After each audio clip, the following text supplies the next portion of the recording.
and we are live. Welcome to the the Redbird Redzone. My name is Will. You can find me on Twitter at LiveOnThatSwing. Joining me today is Johnny. Johnny, introduce yourself. Oh yeah, it's Johnny. You can find me on Twitter too at BirdGame509. And I want to set the scene here. It is currently where I'm at, 11:53 p.m. The Browns Jets game just ended, and the Cleveland Browns, who have not won a game in almost 2 years, officially have more wins than the Arizona Cardinals have had in 2 weeks in that span. And that is absolutely fucking crazy because the Cleveland Browns just really pulled one out of their ass there. But anyway, enough about the Cleveland Browns. Let's get to a team that actually sucks, and that's us, the Arizona Cardinals. Wow, it wasn't as bad as I thought it'd be. I mean, it's like I'm kind of glad I had work that on Sunday because it's just that was a brutal. Oh my god, that was a brutal fucking game, and we're about to get into depth as to why. But like the fact that Baker Mayfield has been a more efficient quarterback in one game than Sam Bradford has been in two is just absolutely fucking astounding to me. So let's talk about what the problems are with the organization, the problems we saw in the games, everything that's wrong with the Arizona Cardinals right now. So I think the first thing to note, obviously, is Sam Bradford. We are paying this man $20 million, and I want you to guess the stat line for the week. Well, Redford's I think it was like 100 yards, but I don't know. He went 18 for 27 for 90 yards. It's like, Wow. Say what you will about like your Alex Smith check down pass kind of guys. If 4th and 10 he throws it 5 yards and hopes for the best. Yeah. I mean that's understandable because he at least gets the job done from time to time. He still throws it long every now and then. He takes the occasional risk, even though people call him a conservative quarterback. Sam Bradford looks like he's like afraid to get hurt. I look at him and I don't see a quarterback who wants to win. I see a quarterback who wants to earn every ounce of that guaranteed paycheck that he can. Because the thing with the $20 million contract he got is like most of that money is off the table the second he gets injured. If he gets injured, he loses out on most of that pay because that's not a good portion of that's not guaranteed money. It's just money that he has to make it to the end of the season to see. Yeah, it's like incentive based. I see both a man that's embarrassed, that looks like he's afraid to get embarrassed, and I see a man who is afraid to get hurt. I'm seeing David Carr, 2005 Texans, all over this man. I see deer in the headlights. I don't see anything good about this quarterback. And it's just absolutely infuriating to me that I came into the season with the slightest prospect of hope for this quarterback when it's just oh my god, man. It's embarrassing. I've had to like talk to people about who's your we talk about like the NFL like who's your favorite team, and I'm like, I'm a Cardinals fan. What? I'm a Cardinals fan. What'd you say? I'm a Cardinals fan. And it's just absolutely rough. Having to say, I'm a Cardinals fan. We've averaged 3 points this season. It won't get much better. And it's like, fuck, man. It's like even like the Browns. It's like even like last year when the Browns were bad, they still made games interesting to watch. Like their first game was like only a 13-point loss, and they still put up like 20-something points. I mean, even the Lions had the occasional watchable game in their 2008 season. Like they were still in most of their games. They just didn't win any of them. And it's just absolutely crazy to me because it's like I'm looking at the league right now, and it's like I see two qualities that people say about this team, two entirely different qualities that are being done well on other teams. It's like I look at, say, the Tampa Bay Buccaneers, right? Yeah. I see an older core, like if you're Deshaun Watson, not Deshaun Watson, you're Deshaun Jackson, you're Mike Evans, you're Ryan Fitzpatrick, all of those types. I'm seeing those older veteran players really stepping up, and they're going 2-0, and they're arguably one of the most entertaining teams in football to watch right now. I hear, the complaint that I've heard most about the Cardinals is that we're too old, and it's like, Yeah, that's true. But that's not always a problem because look at the Buccaneers.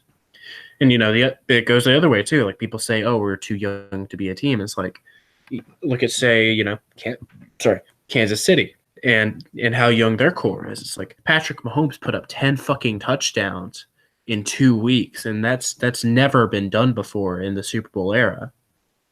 I mean, even like Peyton Manning and like Drew Brees only put up 9 in 2 weeks. What Patrick Mahomes is doing with the Chiefs right now against actually decent teams is astounding to me, and it's just absolutely, it just slaughters me to see like my team and what could be and like those other teams, and it's just general mismanagement, general incompetence. Every ounce of our team right now is incompetent. The only people who I think belong on the roster right now are Patrick Peterson, Josh Rosen, Larry Fitzgerald, and David Johnson. Everybody else is expendable at this point. I mean, I'm not joking. You think I'm joking? It's like I think if you like just bring in free agents at every other position, like fuck. I mean, if you cut the second Sam Bradford gets injured, we are a better team. If Khalil Mack brings him down week 3, we're better. If Ndamukong Suh actually lived up to his fucking promise and like attempted to murder Sam Bradford last week, we'd instantly be a better team because at least Bradford's down and we now have a new and better quarterback at the helm. Because I mean, it's like passing 18 for 27 and only managing 90 yards is like, I don't know how that's possible, man. Like, how do you fucking manage that?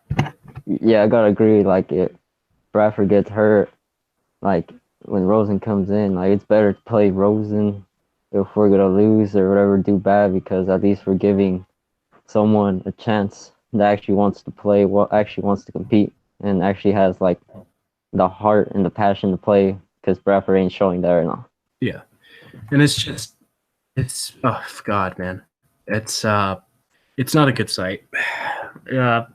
The run game, I mean, it's like they're not giving David Johnson much to do. I never really got the feeling that he knew exactly what to do with all these inside zones, with the amount of routes he's been given. Like he's been giving no receiving routes, and part of that's Mike McCoy being a general shitheel who can't fucking manage an offense. The worst play Another caller. part of yeah, I mean, in that, and plus, even if he did get down the field, I mean, Sam Bradford won't throw a ball more than 10 yards.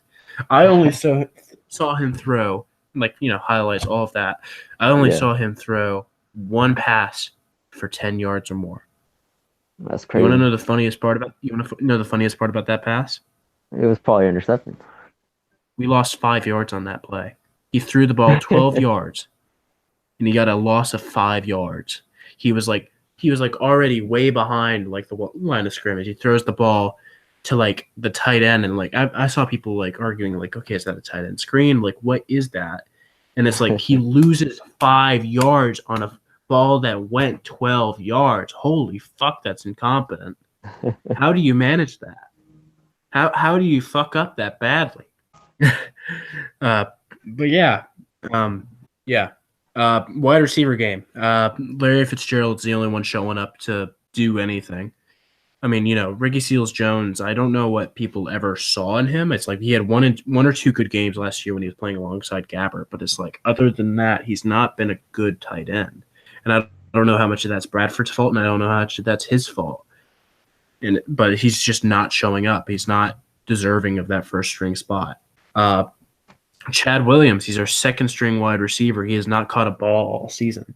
And yet people, like our fans, are ardent in saying we won't sign. Or sorry, our fans and our team are ardent in saying we should not sign like a Des Bryant type or somebody who can actually catch a goddamn football and make themselves open. It's like I'm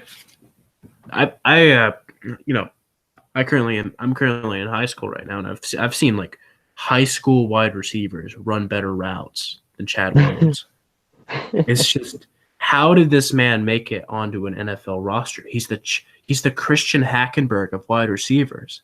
He is the Sacramento of people. How do you fucking manage that? How do you not catch a single fucking ball as the second string wide receiver in 2 games? it's just absolutely insane. Yeah, it's pathetic. It's, But you could argue the whole offense has been pathetic and through these first 2 weeks. it's even worse to see like, John Brown, Jaron Brown, all of those fucking people who like left us last year. They're doing better with their respective teams. It's like breaking up with somebody and seeing that they're happier with the person they're with while you're dating an absolute trash bag. It's rough. Like seeing like Yeah, John Brown light up for the Ravens right now, and yeah, I he don't could actually know win. what Jaron Brown's doing, but he's definitely in a better situation than he was in Arizona. Yeah, JJ Nelson, I mean, I thought like I wanted him ever since I saw his like combine tapes, and he's just done nothing for the Cardinals. He's just a speed guy. He has no hands, hmm and it's just frustrating. It's like I see a guy who can like if he can catch a goddamn ball, he is Devin Hester. He is unstoppable. There's no stopping him. But he can't catch a ball and he can't run a route well, and it makes him an easy player to figure out, and it's just frustrating because there's just so much untapped potential with JJ Nelson that it's just absolutely insane. I keep saying absolutely adjective, and it's just oh god. But anyway, O-line play. I mean, it's not great, but it's serviceable.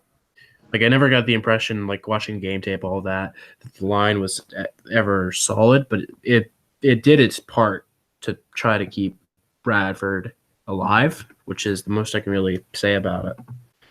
no, I And disagree with that mostly because like the line, really they're only blocking for like a couple seconds since Bradford's throwing it so quickly out of his hands. Like he just takes a snap, he already throws it like to a little 5 yard out route or something. So I wouldn't say the yeah, O line's really good, but we haven't it's seen like them.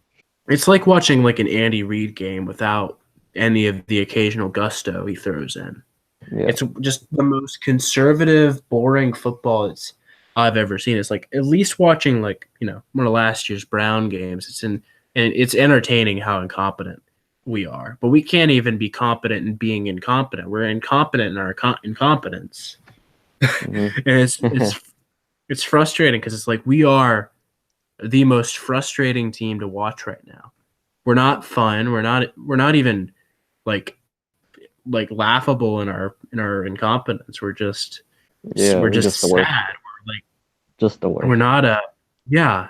Like it's like people make the argument that Buffalo is the worst team, and it's like I beg to differ because at least Buffalo Yeah, put up 20 points against yeah, Los they at Angeles least last week. they like show at least some signs They of showed up, yeah. even if one of their guys literally quit midway through. They still showed up. Yeah. And it's like part of me wished that it wasn't Vontae Davis and it was Sam Bradford who quit at halftime. That would have been nice. But no, like his fucking 20-year-old, hey, can I buy a beer at the liquor store kind of face is stuck on our team for the entire fucking year because he won't fucking die. He is the NFL equivalent of the cockroach. You can say what you will about Josh McCown, but he never conned 127 million out of several teams, despite not having a winning record and despite being a generally shitty quarterback. Yeah. Like Josh McCown, Luke McCown, every McCown that I'm missing. At least they're competent, Yeah. Like they're not ever gonna set the world on fire, but they're always okay. Yeah, they're always like showing at least the passion to play and giving everything they got. We gave Sam Bradford 20 million because he did good in one game last year where he promptly got injured, and that set the trail for Case Keenum to take over eventually and just become an absolute beast on the Vikings. But it's with Bradford. It's like I don't know what team's seeing him. He's just absolutely garbage now. I don't think he was ever good. I don't think he was ever great. Like Yeah. I was like huge on him in college because it's just like he's a dork just like me, and it's like he's got the Heisman Trophy or whatever, and that's cool. But Yeah. then he just eventually it's like, oh, he's on the Rams. I hate him now because he's on the Rams, and it's just now he's a shit quarterback on my team, and I hate him even more. So that's fun. I mean, that that shitty hire for a quarterback when like better quarterbacks were on the market. Like, but I know it's inherently political to say this, but if like the fact that we signed Kaepernick to a $20 million contract, well, Kaepernick, the fact that we signed Bradford. Sam Bradford to a $20 million contract, while Colin Kaepernick is still on the street, Yeah. is just absolutely mind-numbing to me because Colin Kaepernick has made it to a fucking Super Bowl. He is a competent quarterback who is, And we're only black. He's a dual He's threat as what? well. He could run it. Like he's a dual threat. Yeah, He could run the ball. No, it opens up the offense more dual threat quarterbacks creativity. are great for like any system. I mean, it's like unless you're like Andy fucking Reid and you don't like anything other than 5-yard passes, I can't really be saying much because that's our entire offense now. But like, imagine how much better our team would be if we had Colin Kaepernick right now. Yeah, We'd have at least one win. We wouldn't have lost to the Redskins. I don't think. Yeah, now that you bring it up, like I guess the Kaepernick signing would have been way better than the Bradford signing for sure. Now watch as we get like rated in the comments by like fucking Trump people, and that's it. Oh, it's like, oh no, that's a fucking rabbit hole. But yeah, it's like we gave him 20 mil and we gave Glennon 8 mil. And it's just like you and I both know that there are better quarterbacks on the market. Like, wasn't like AJ McCarron still on the market by that point, or was he gone? I'm pretty sure he was still there because when free agency started, like everyone has a chance to grab anyone. But since Kirk went to Minnesota, we basically got the scraps, the leftovers, and had to settle for Bradford. Yeah, I've not been happy with the Arizona Cardinals this season. There have been points where I've I said this week 1, but there have been points where I've like actively wished I could stop pulling for this team. But I'm sticking by him because I'm not like a fair weather fan. I'm still a fan. I'm gonna wear a bag on my head for sure, but like I'm still a fair weather. I'm still not a fair weather fan. Yeah, This team's a good team. We're just not. it's not good right now. Yeah, we're not good right now. We like Sam Bradford. I'm looking at Wikipedia right now. All right, so Sam Bradford this season has only had 243 yards, passer rating of 55.6, no touchdowns, no nothing. Still looks like a fucking weird sex pervert. The fact that he has 243 yards is astounding to me, just in general. Yeah, watching those games, it seems like how does he even get those yards? Like I don't see anything. Like we're just going He's 3 and had out, no basically. production. Yeah. He's shown no signs like of life.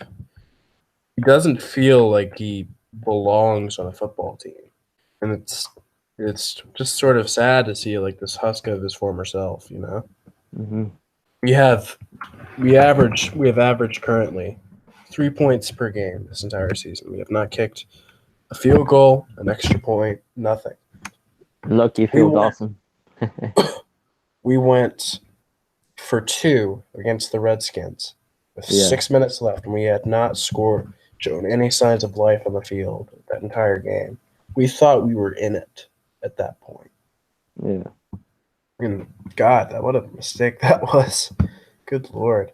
It's crazy. Like Baker Mayfield had about the same amount of yards in one night that Sam Bradford has had in 2 weeks. That's just crazy. Good fucking Lord. Yeah. The Rams defense, obviously tore us apart. Like they knew everything that was going to happen. That's not surprising since every other play we ran was an inside zone or a check down pass. Yeah, very predictable offense. Like our special teams, it's like, I jokingly praised the punter last week as like the greatest of all time, but it's like our special teams, like our gunners on the special team, like the people. Well, not the. I don't know if this is the gunners, but like the people who are supposed to like go for the receiver. Yeah, the Gunners. Yeah. Yeah, they let up like a really bad play against the Rams, and they gave them like prime field position because they couldn't fucking tackle like their kick returner. And it's just absolutely crazy because it's like Didn't we? I mean, we have talent on this team. We're just not using it. There's Yeah, talent in the free agency. There's people who are not signed who probably fit better in our schemes that we're not using. Like speaking of which, like we moved Buchanan and Hassan Reddick to different positions. yeah. To positions that are just absolutely crazy for people like them. Like Hassan Reddick, what was he in? What was he in college? Defensive end Defensive end in college. Now he's a linebacker. And we moved Deion Buchanan from a safety to a from a fucking linebacker. safe. Yeah, like how does that make sense? Like um, like Wilkes when he came onto the team, he said he wanted to turn those two players into Thomas Davis and Luke Kuechly. Where the fuck did he see any of that? Like, what potential does he see in either of these players? These two players are wastes of draft picks. The fact that they Yeah, were drafted this high by us is just absolutely mind numbing. yeah. They're I feel not. like I'm on crazy pills and that this is all just that I'm just missing something. Why Yeah, would we choose two players that don't, that, we put into different positions that don't even fit our scheme? Instead of, just waiting for the right player that fits our scheme and plays that fucking position and improving yeah, said player or just letting them happen. We drafted Hassan Reddick. I think we drafted Hassan Reddick not because he was a talented player. I think he was just a vanity hire. I think he is a Temple grad, and I think Arians thought that was fucking cool, and he just drafted him. for Like, tell real. me I'm wrong. Like he brought fucking Amos from his Temple days to be the special teams coordinator, despite being like a really trash coordinator. Yeah, Like the reason our I think we lost most of our games in like 2016 was our special teams, and like this guy was still in power for that entire year, yeah. and it's frustrating to be a Cardinals fan. Um, defense was our defense. They were just We gassed. didn't let up any points in the first quarter. Shame that couldn't happen for the rest of the game though, because we were just trash for the rest of the Yeah. game. I would say they're just gassed because of the offense, like always going 30 now, so they have to be on the field for basically almost every, like a lot of the time. So kind of I hard to imagine judge. the defensive line actively hates Sam Bradford. Yeah, they're like, oh damn, this motherfucker went 3-0 again. Yeah, it's like I imagine like they wish like the non-contract drill Yeah, contact. Just put it lightly, but yeah, it's funny to see me go from the span of a month, from me singing the high praises of this team to me singing the doom and gloom of this team because that's how bad this team has been. Uh, it's uh, it's just frustrating. yeah, the worst team like we've basically seen as Cardinal fans, most likely. I mean, there are people on this message board I'm on, just like lifelong Cardinals fans and shit, who are saying, "Yo, this is not the worst team. Like 2002 is the worst team." It's like 2002, despite how bad we were that season, we still had put up points. We still had good games to show for it. Like we were in our games we were in most of our games that year. And I can't even say that about this team because it's just like we fell asleep at the wheel. We're Yeah, not doing anything. yeah, they're not We competing. have crashed the fucking car. We are stuck on the side of the road, and nobody's going to help us unless we just help ourselves. I mean, the only bright And that's, spot was Patrick Pearson's like interception. That's about it. I mean, even that was just a risky ass move because we were on a shitty part of the field, and it's like, oh, I got my car fixed, but I'm on the wrong side of town. So that sucks. Um, you know, uh, yeah, Deion Buchanan can't fucking read a rush. Patrick Can't Peterson's the only cover. real Yeah, can't cover. Patrick Peterson's the only real bright spot on our defense. Letting Tyrann Mathieu go was a mistake because, like it or not, Buda Baker is not going to be anything like is never going to be the kind of man Tyrann will ever be. Yeah. Jamar Taylor, trading for him. I don't care how little we give Oh up for him. my It was a God, mistake. he's one He's of the trash. worst corners I've ever seen. Like he keeps holding too. I think he got called already for like 4 holding calls to like 2 games. And So what the fuck? that's just crazy because it's like you never Yeah, see defensive holding. That never yeah, happens. How the fuck do you manage that? yeah. It's like he has It's almost every possession or something. I'm like, the hell am I this guy's holding again? it's like last year it's like Valdier like let up a lot of holding calls. Yeah. From what I noticed, he was just crazy about holding people. And it's just it got to a point where it's just like not even endearing anymore. It's just sad and boring and pathetic. Yeah. And that's what Jamar Taylor is right now. I don't think he should be on an NFL roster, especially with like some of the corners that are on the free agency right now. The fact that we could have signed Dominique Rodgers-Cromartie Oh yeah, I really wanted him to come too. and we didn't do that, and we traded for Jamar Taylor instead. I think that really shows how bad this team is. We there are just so many things we could have done in the free agency and the draft that could have improved our team. We could have drafted more than one wide receiver. I know that's like really picky Yeah. because we drafted a wide receiver really high, but draft one in like the later rounds, man. I mean, like some of the wide receivers that have slipped through the cracks and made the team is like you can't tell me Chad Williams is better than like say a 5th or 6th round wide receiver. Like Chase Edmonds, he's a good back, but I don't think we needed to draft him. We could have probably gotten him undrafted. Yeah. I never got the inclination that he was ever anything more than like on radars, but never going to be drafted. Like, or but I didn't think he was ever going to be drafted. Chad Williams and Chase Edmonds, when we drafted him, I was like, who the fuck is this guy? Like, I never heard of these 2 prospects at all, but they just drafted him It's anyway. like it's always funny to see Kime like do these like weird ass diamond in the rough instead of like known quantity kind of plays. Yeah. Like he did that a lot with like the 2nd and 3rd round. Like he tried drafting Tyrann Mathieu after what happened at LSU, and it's like that's a great fucking play because Tyrann Mathieu turned out to be fucking astounding, and we needed a free safety. Yeah. But every other risk and like most of the other risk and gambles, aside from maybe John Brown, And none David of them have Johnson, really turned out. Yeah. What? And who? David Johnson, because he was also like a 3rd round. And David Johnson, but those are both exceptions to the rule. It's like tell me that Chad Williams and Brendan Williams, like were those back-to-back years picks or? No, yeah.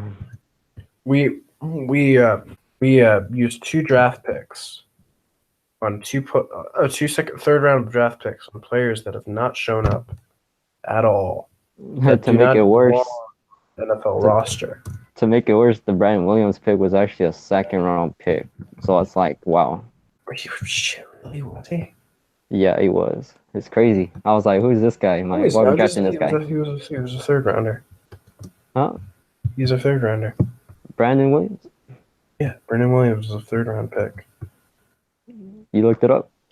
Yeah, I mean, I'm on the fucking Wikipedia right now. Oh, okay. And it's like looking at his high school, his high school track record.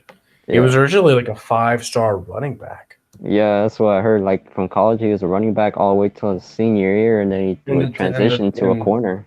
He transitioned to a corner in his senior year. Yeah, that's crazy. I mean, the only reason we drafted him is because he had like a fast 40-yard dash. But I mean, how's that gonna help you cover something?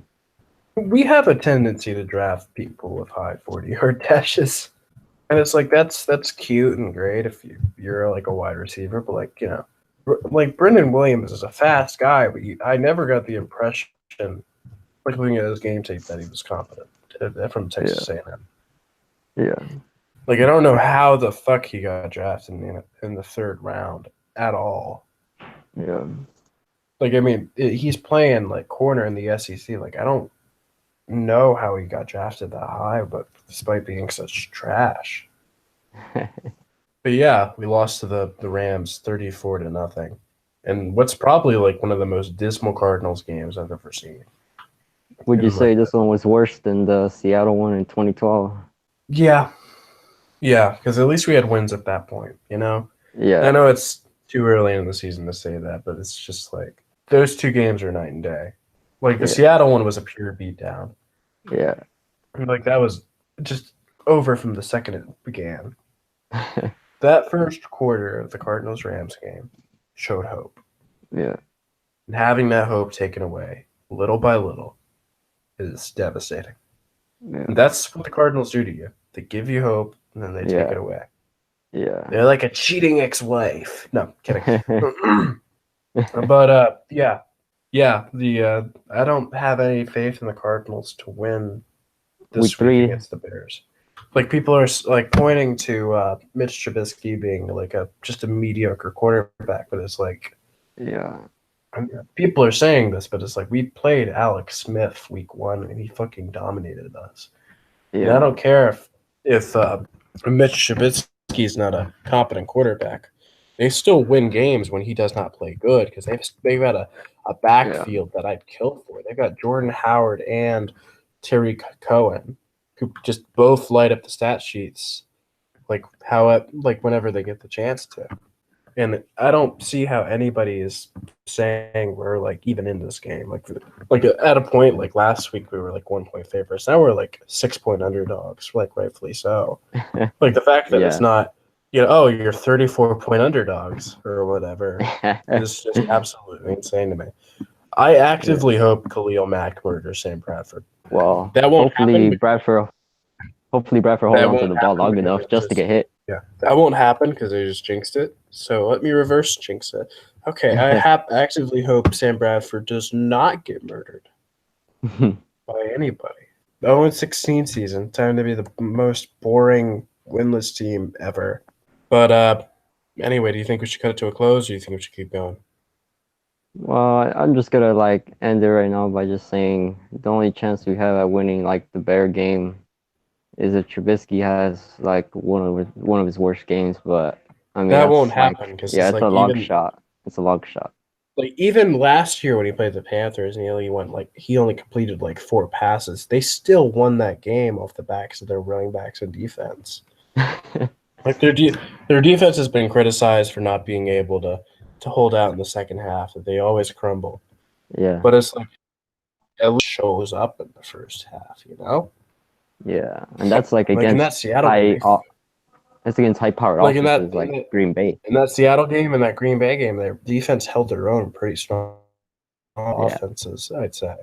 It's I'm not saying Seattle team's offense is great, but they're still tricky to get a handle on, They're like a cockroach. You keep stepping on them, but they won't die. They're not any good, but they won't fucking die. But anyway, that I think that about brings it to a close. Yeah, wrap it. Yeah, I don't really have much else to say.